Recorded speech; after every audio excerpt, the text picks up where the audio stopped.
Hi guys, 안녕하세요. So good morning sa ating lahat guys, sa ating mga test aspirants na naghihintay ng registration sa ngayong araw guys. So sinabi doon sa advisory ng DMW guys na mag-update sila kung okay na yung system nila. So pero sa ngayon guys, mag alas 8 na pero wala pa ring update na meron bang mangyayari na registration ngayong araw. So guys, abang-abang pa rin sa update ng BMW sa page nila kasi doon sila nag-update ng mga At guys, i-refresh nyo pa rin yung link guys na binigay nila, baka mamaya alas 8 ma-access yun. So hindi natin alam. Pero sinabi talaga doon sa sa advisory nila na mag-update sila pag okay na yung system nila. So guys, maraming umiyak kahapon kasi meron ngang mga KLC guys na kahit ni isa doon sa mga estudyante nila, ni wala kahit isa na pumasok sa sa registration guys. So yung mga nangyari sa ngayon guys ay mas worse pa sa mga nangyari sa amin dati KLT21 last year. Kasi nag-down yung system dati guys, pero 10 minutes lang or pinakamatagal siguro doon is 30 minutes. Nag-down siya pero after 10 to 30 minutes naibalik agad guys. So hindi katulad kahapon na medyo tumagal-tagal siya. Gawa siguro guys ng 5,000 lang yung kuta.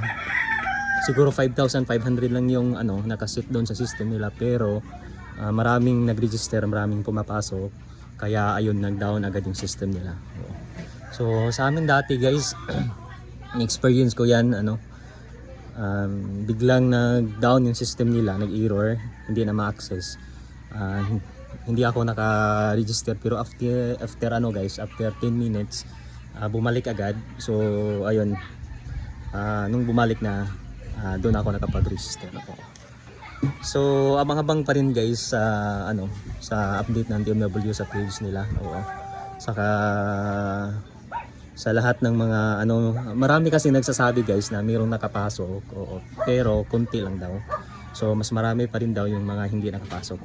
Pero meron din nagsasabi guys na wala talaga ni isa nakapasok hapon dahil nga sa nag-down agad yung system nila. So hindi natin alam guys, BMW lang ang makakasagot ng exact information na yun.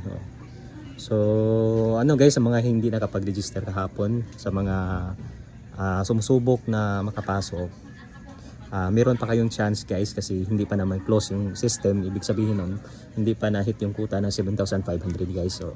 So guys, ihanda nyo pa rin yung nyo, requirements nyo, passport nyo.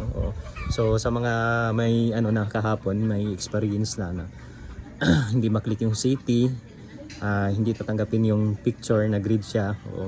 So guys, doon sa mga picture yung maghanda pa kayo ng maraming picture, mag-resize pa kayo ng maraming picture para mas marami tayong options guys. Pag hindi ito tinatanggap, itong picture na ito, iba naman ang isasalang natin. So good luck guys, congratulations sa lahat, at malapit na makamit yung pangarap nyo.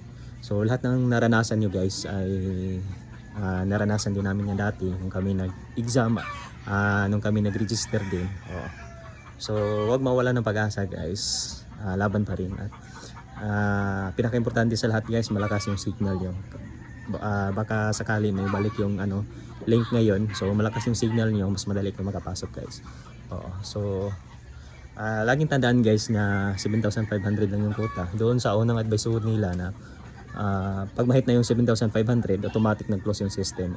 So dapat malakas yung signal nyo para kahit papano guys, mas madali tayong makapasok at makapag-register tayo. So